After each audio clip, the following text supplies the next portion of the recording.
Salut, salut! Vous écoutez le Queen Talk, le podcast où on élève notre mindset pour vivre une vie fucking extraordinaire. Je suis Audrey Trudel et je suis la coach de toutes celles qui souhaitent devenir la reine de leur vie. Dans les dernières années, j'ai bâti mon entreprise de coaching qui génère dans les 6 chiffres. J'ai quitté un emploi stable et sécuritaire dans lequel je ne me réalisais pas et j'ai abandonné tout ce qui ne me convenait pas pour me permettre de vivre ma vie de rêve. Ma philosophie à moi, c'est de vivre sa vie comme un ananas, de porter sa couronne, de se traiter comme une reine, d'être fière de soi et d'oser sortir notre côté sweet pour assumer notre unicité. Salut, salut, j'espère que ça va bien. Encore une fois, avant de débuter l'épisode de podcast, j'avais envie de vous rappeler que si vous n'êtes pas inscrite à la masterclass Mindset, Fun et Attraction, c'est vraiment le temps de le faire. C'est le 4 octobre prochain. C'est une masterclass que j'offre gratuitement. C'est sorti d'une illumination suite à un trajet Québec-Montréal, disons-le. Donc, pour vous inscrire et pour toutes les infos, rendez-vous au audreytrudel.podia.com/masterclass et le lien se trouve aussi, évidemment, dans le descriptif de l'épisode. Donc, pas besoin de courir, cherchez un crayon. Je vous souhaite une bonne écoute de podcast. Je pense qu'il va faire du bien, celui-là. Salut, salut! J'espère que vous allez bien. Super excitée d'enregistrer cet épisode de podcast parce qu'aujourd'hui, ensemble, on va jaser d'investissement quand on est en affaires, de croyances par rapport à l'argent, en fait, mais surtout de croyances par rapport à l'investissement.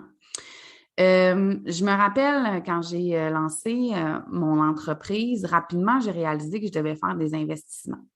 J'ai réalisé que je devais investir en moi parce que j'avais beaucoup de croyances, beaucoup de peurs, beaucoup de doutes par rapport à ce que je m'apprêtais à faire. C'était quand même un grand saut dans le vide, me mettre de l'avant sur les réseaux sociaux, me bâtir un message, y croire que je pouvais réussir, croire que des femmes pouvaient m'engager. Bref, je me suis rapidement rendu compte que, whoop-là! J'avais des petites peurs ici et là, à l'intérieur de moi, qui allaient probablement me limiter. Je me suis rendu compte aussi que j'allais investir éventuellement dans un site web, dans une plateforme infolettre. J'avais pas de laptop, je pense, à ce moment-là. Un ordinateur, bref, des petites choses ici et là. Puis tabarouette, ça me stressait, tu sais. Et je le vois là, souvent quand vous m'écrivez en message privé sur Instagram ou auprès de mes clientes ou de mes autres amis entrepreneurs. Les croyances par rapport à l'argent, les peurs par rapport à l'argent sont très, très présentes et reviennent souvent. Puis il y a une question que je me pose, puis je vais vous partager ma vérité à moi. Peut-être que ça va faire du sens pour vous. Tu sais, on parle souvent on entend souvent, on lit souvent, puis j'ai probablement souvent écrit aussi, souvent. Donc, se libérer de ses croyances, se libérer de ses peurs. Et peut-être que c'est parce que c'est comme ça que je le vis, mais personnellement, je ne pense pas qu'on peut se libérer entièrement d'une croyance, d'une peur. Ce que je veux dire par là, c'est que quand on commence comme entrepreneur, on identifie à l'aide de certaines techniques, méthodes, avec nos coachs, nos mentors, avec des formations en développement personnel qu'on suit peut-être, des croyances qu'on a. On les identifie, on les comprend, on s'en libère. Mais au fil du temps, il arrive que ces peurs-là, ces croyances-là, reviennent à la surface. Et je pense que c'est tout à fait normal parce que comme entrepreneur, on monte toujours une marche de plus. On fait toujours un next step, une nouvelle sortie de zone de confort. Donc, on prend de l'expansion à l'intérieur de nous pour que notre entreprise, qui est à l'extérieur de nous, prenne elle aussi de l'expansion. Et quand on fait ça, bien clairement, c'est sûr que ça peut ressurgir. Nos croyances peuvent revenir, mais pour moi, elles reviennent sous une nouvelle forme. Ce n'est pas la même croyance dont tu as pris conscience il y a 1 an, 2 ans, 5 ans. Parce que tu l'as déjà comprise, tu l'as déjà travaillé, tu as déjà joué dans le caca. C'est déjà fait ça, là. Tout ça, tu le sais, c'est conscient, c'est beau. quand elle refait surface plus tard, parce que tu t'apprêtes à faire quelque chose de différent, là, quelque chose qui va te sortir de ta zone et qui va t'apporter des nouveaux résultats, quand cette peur-là revient, quand la croyance réapparaît, là, tu es à l'étape de faire un choix. Tu n'es pas à l'étape de te cacher puis de paralyser. Tu es à l'étape de te dire, OK, toi, tu es là, je le sais que tu es là, je sais pourquoi tu es là et je sais comment te faire partir. Et je sais que ma vision, que l'impact que je veux avoir est beaucoup plus grand que toi. Alors, je ne te laisse pas mener ma vie. Je ne te laisse pas prendre les décisions à ma place. Donc ça, c'est la première chose que je voulais dire par rapport au fait qu'on peut se départir, on peut se libérer. Je pense que oui, mais je pense qu'il faut être consciente que ça va de même, là, réapparaître une fois de temps en temps. Mais que maintenant qu'on est en conscience de leur existence, il nous reste à faire un choix. Donc, je voulais précisément aborder les croyances par rapport à l'argent parce qu'évidemment, c'est quelque chose qui revient énormément. Mon Dieu, ça m'est arrivé même durant l'été. J'ai des nouvelles croyances par rapport à l'argent qui sont apparues. Ça arrive avec mes clientes. Bref, je pense que c'est un sujet qui vaut vraiment la peine qu'on aborde ensemble. Puis, ce que je veux surtout faire, c'est relativiser les croyances qu'on s'est créées. Et là, je parle à toutes celles qui ont des entreprises sur Internet, toutes celles qui ont des business sur le web, qui n'ont pas une boutique physique, un magasin, une bâtisse, bref, toutes celles qui vivent sur Internet. Voilà, simple de même. J'ai fait cet exercice-là auprès de mes clients, puis ça a résonné bien, bien fort. Fait que c'est pour ça que j'avais envie de le faire en podcast avec vous.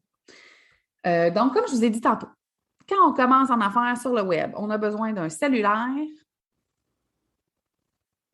d'une page Facebook, d'un compte Instagram, une couple de photos de nous autres et un message puissant.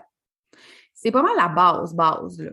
Éventuellement vient l'infolettre, vient le site web, vient un ordinateur, un trépied, un bon micro, si ça tente d'avoir un bon son, là, mais on s'entend, là, tout ce que je nomme ici, là, on ne dépasse pas 2 000 à 3 000 $ d'investissement pour avoir une entreprise de solopreneur. D'accord? C'est pas super cher, là. 2 voyages dans le sud, un voyage de couple dans le sud. Versus une personne qui veut s'acheter une franchise d'une chaîne de restaurants, d'une chaîne de restaurants rapide, je vais essayer de ne pas en nommer, hein, on va faire ça simple, va probablement aller à sa banque pour emprunter 1 million de dollars. Et là, à ça, on ajoute la bâtisse, le matériel à l'intérieur, les tables, les chaises, les réfrigérateurs, les congélateurs, les fours, les grilles, il y a du stock à acheter. Là. On s'entend, là, ça, c'est une grosse sortie de zone de confort financière. Ça, là, ça prend, pour moi, ça prend du courage, ça prend de la confiance en soi, ça prend de l'assurance, ça prend tabarouette. C'est comme, pour moi, encore aujourd'hui, là, aller faire un emprunt de ce montant-là pour lancer une chaîne de restauration rapide, tabarouette, je réalise que faut que, hein? Faut que tu y crois à ton projet. Il faut que ça vibre fort pour faire ça. Versus quelqu'un qui, comme nous, a lancé un jour une entreprise sur le web pour quelques dollars à peine. Et là, je vous amène là parce que j'entends tellement souvent « Ouais, mais là, je ne sais pas si je dois investir dans cette formation-là. J'aimerais ça prendre un programme. Ça coûte, je ne sais pas, 500 $, 5 000 $, 10 000 $, 15 000 $ si vous voulez. » Et je comprends qu'on se pose des questions quand c'est le temps d'investir en passant. Je recommande de se poser des questions quand on veut investir. Est-ce que vous voulez investir parce que apprendre telle nouvelle chose va vous permettre de mettre en place quelque chose de nouveau? Est-ce que vous voulez investir dans votre développement personnel pour être capable de foncer dans votre entreprise, de sortir de votre zone de confort, de générer des résultats différents? Peu importe, est-ce que vous voulez vous former parce que vous voulez avoir une certification que ça fait longtemps que vous souhaitez avoir? Ou est-ce que vous voulez prendre des formations parce que vous avez le syndrome de l'imposteur puis vous pensez toujours que vous n'êtes jamais assez? Bref, il y a plein de questions à se poser avant d'investir. On n'est pas tout obligé d'investir sous l'impulsion du moment. Vraiment pas. C'est important de se poser les bonnes questions pour faire des vrais investissements. Souvent, ce qui arrive, les filles, quand on débute en ligne, dépenses parce qu'on prend plein de formations, plein de coaching, plein de programmes dont on n'a pas nécessairement besoin ou on n'a pas tant d'intérêt. On ne les fait pas et c'est là où ça devient une dépense. Quand tu investis un montant d'argent et que tu investis ton temps, ton énergie dans ton évolution, c'est un investissement. Quand tu achètes quelque chose, mais que tu ne prends pas le temps, l'énergie pour le faire, pour t'investir, ça devient une dépense. Attendez-moi une seconde, je vous reviens. Je vais aller prendre une petite gorgée d'eau. Tout ça pour vous dire que souvent, je vois des entrepreneurs qui ont peur d'investir dans leur entreprise alors que ça fait partie de l'entrepreneuriat que d'investir dans le développement de votre propre personne et dans le développement de votre business, si vous voulez avoir des résultats différents. Les résultats que vous avez maintenant sont générés par les actions que vous avez posées hier, dans la dernière année, peu importe. Donc, sont générés par les actions, les décisions que vous avez prises par le passé. Pour générer des résultats différents, vous allez devoir faire des choix différents, prendre action de manière différente. Et ça demande des sorties de zone de confort. Et être entrepreneur, ça demande de l'investissement. Puis si je fais quand je dis je veux relativiser, là, on relativise la personne qui se start une chaîne de restauration rapide, qui achète une franchise, versus nous, entrepreneurs sur le web. L'investissement est minime. Et là, je dis que l'investissement est minime, mais je veux préciser que c'est toujours selon mon point de vue. Allons dans l'endettement. Vous allez voir pourquoi je dis que c'est selon mon point de vue. Une personne peut être endettée de 500 $ et avoir de la difficulté à dormir la nuit. Une personne peut être endettée de 90 000 $ et très bien dormir la nuit. La relation que vous avez avec l'argent est différente de la mienne. OK? Donc, dans tout ce que je suis en train de vous dire aujourd'hui, je veux que vous le preniez puis que vous le ramenez à votre réalité à vous. Mais questionnez-vous sur vos croyances. Est-ce que vous avez le courage d'investir en vous? Est-ce que vous avez le courage d'investir dans votre entreprise? Est-ce que vous croyez tellement fort à votre projet que vous êtes capable de faire une sortie de zone de confort de 1 000 $ si pour vous, 500 $, c'était beaucoup? Vous n'êtes pas obligé de vous pitcher à prendre une formation qui vous coûte 50 000 $ alors que vous n'avez jamais investi dans votre business. Ce n'est pas ça que je suis en train de vous dire. Mais des fois, j'aimerais ça ramener les choses sur le plancher des vaches. Et ce n'est pas vrai que tu ne vaux pas 2 000 $, que tu ne vaux pas 5 000 $, que ton entreprise, tes rêves ne valent pas ces investissements-là quand ces investissements-là, ce sont les bons pour toi. Et comment tu fais pour savoir si c'est les bons pour toi? Pose-toi les bonnes questions et demande-toi si ça vibre et si tu as envie de le faire. Autre chose importante à faire quand on prend des décisions d'investissement dans nos entreprises, c'est de prendre ces décisions-là avec la version de nous qui a atteint ses objectifs. Pas la version de nous actuelle, parce que la version de nous actuelle, elle a pris les décisions puis elle a fait les choix pour nous amener là où on est maintenant. Si tu veux aller à 1, 2, 3, 4, 5 marches plus loin, il faut que tu prennes tes décisions comme la CEO qui est rendue 5 marches plus loin. Donc, il faut que tu tasses les peurs, il faut que tu tasses les doutes. Il faut que tu sois certaine de t'investir énergétiquement, je veux dire, et en temps, dans l'investissement que tu vas faire. Et souvent, dans la peur d'investir, les filles se cachent un manque de confiance en soi. J'ai peur d'acheter telle formation, de prendre du coaching parce que j'ai peur de ne pas m'investir, j'ai peur de ne pas le faire, j'ai peur de ne pas réussir, j'ai peur que ça ne me donne pas les résultats. Mais je vais vous dire tout de suite qu'il n'y a aucun coach puis aucune formation qui va vous garantir, bien, il y en a peut-être qui vont le faire, mais qui peuvent se permettre de vous garantir des résultats.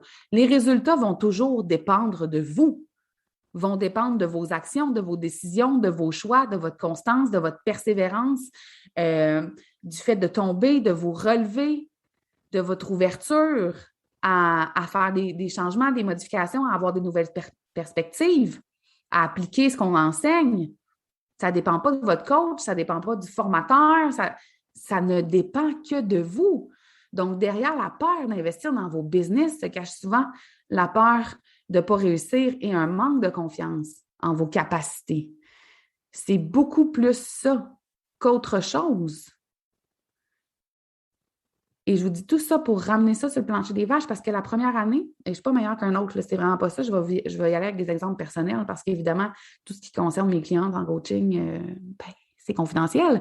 Mais la première année dans mon entreprise, j'ai investi quelque chose comme 50 000 $. Et est-ce que c'est d'avoir investi 50 000 $ qui est hot?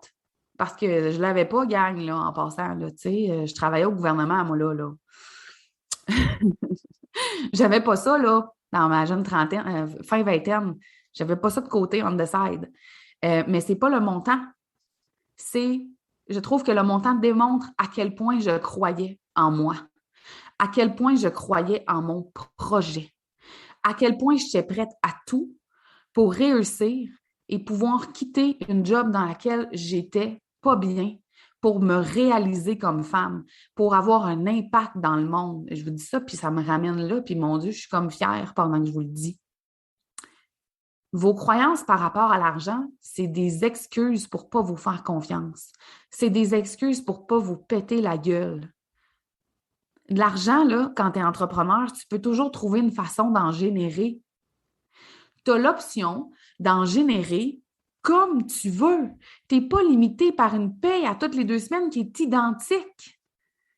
Tu peux générer autant d'argent que tu le souhaites. Arrête d'avoir peur d'investir en toi. Arrête d'avoir peur d'investir en ton entreprise. Tu es en train de te dire et de te confirmer que tu n'es pas capable et que tu ne peux pas y arriver. Et comme je vous dis, vous n'êtes pas obligé d'investir 50 000 $ la première année. Ce n'est pas ça pour moi. Moi, j'étais à l'aise de faire ça. J'étais à l'aise avec ces décisions-là parce que ça n'a pas été une décision, ça a été de multiples décisions. Mais si pour toi, investir 1 000 $ c'est une grosse sortie de zone de confort, bien, commence par ça. Puis si pour toi, investir 15 000 $ c'est une grosse sortie de zone de confort, bien, vas-y, tu sais. Puis comment on choisit où investir? Identifier vos besoins, les filles. On se laisse souvent imprégner par, de nos jours, les entrepreneurs font des lancements extraordinaires sur le web. Les entrepreneurs arrivent à créer des mouvements, des communautés engagées et ça fait en sorte qu'on a envie de s'inscrire à tout. Je le sais, je le vis, vous le vivez, on le vit toutes. On a envie de s'inscrire à tout. Mais pour ne pas tomber dans ce piège-là et réellement faire les bons investissements pour nous, c'est important de faire une liste de vos besoins. De quoi vous avez besoin cette année pour atteindre vos objectifs? Qu'est-ce qui vous manque, entre guillemets? De quelle façon vous aimez apprendre? De quelle façon vous aimez être coaché? Est-ce que vous aimez ça être en groupe? Est-ce que vous aimez ça avoir du feedback? Est-ce que vous aimez ça faire vos choses de votre côté puis avoir quelque chose qui est préenregistré de manière autonome? Comment vous fonctionnez? Commencez par vous poser ces questions-là parce que sinon, on tombe toutes dans le piège de « Oh mon Dieu, ça a l'air le fun. Oh mon Dieu, tout le monde l'achète. Oh mon Dieu, je vais en faire partie. » Puis, on se rend compte qu'on n'avait peut-être pas le temps, que c'était peut-être pas de ça qu'on avait besoin. Et là, on cumule les mauvaises expériences d'investissement et après, on a peur d'investir. Mais c'est juste parce qu'on n'a pas fait le meilleur choix pour nous à ce moment-là, tu sais, je pense. Puis, il n'y a pas de... J'ai dit le meilleur choix pour nous, mais c'est pas ça que je veux dire. Ce que je veux dire, c'est que ça reste un apprentissage. Si vous avez investi et que vous l'avez pas, vous êtes pas investi en temps, en énergie, vous n'avez pas fait la formation, vous n'avez pas participé à votre coaching, à votre mastermind, peu importe, ça reste un apprentissage. Il n'y a absolument rien que vous allez faire qui va vous faire mourir. Vous allez apprendre, évoluer, amener des choses à votre conscience, apprendre à mieux vous connaître. Ça va faire en sorte que votre entreprise, je parle trop vite, va se développer, va évoluer au même rythme que vous. Donc, osez et questionnez vos croyances par rapport à l'argent. Derrière ces croyances-là, il y a un besoin de sécurité, il y a d'autres peurs qui se cachent. Et dans le fond, ce que j'ai envie de vous dire en terminant, c'est que vos croyances par rapport à l'argent, c'est juste des excuses pour ne pas voir ce qu'il y a en dessous. Cessez d'avoir peur. Prenez votre courage.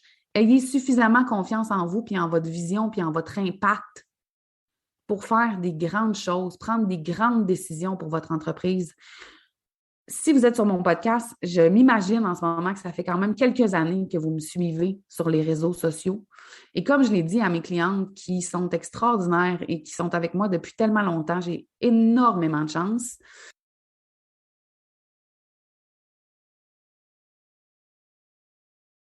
Le plaisir au cours des prochains mois. Ça va venir, vous allez voir. Et si je me ramène à l'épisode de podcast précédent, plus vous allez être dans le plaisir, plus vous allez avoir de succès et plus vous allez générer de l'argent. Donc, je vous laisse là-dessus. On se revoit dans un prochain épisode de podcast. Et si ça a résonné pour vous, ce podcast-là, je vous invite vraiment à faire un screenshot avec votre téléphone cellulaire ou à le partager avec le petit lien partageable dans vos stories Instagram. Identifiez-moi, je vais pouvoir vous repartager. C'est toujours le fun de voir que le message que je vous pense, ça fait du sens pour vous. Donc, je vous souhaite une merveilleuse journée puis à un prochain épisode.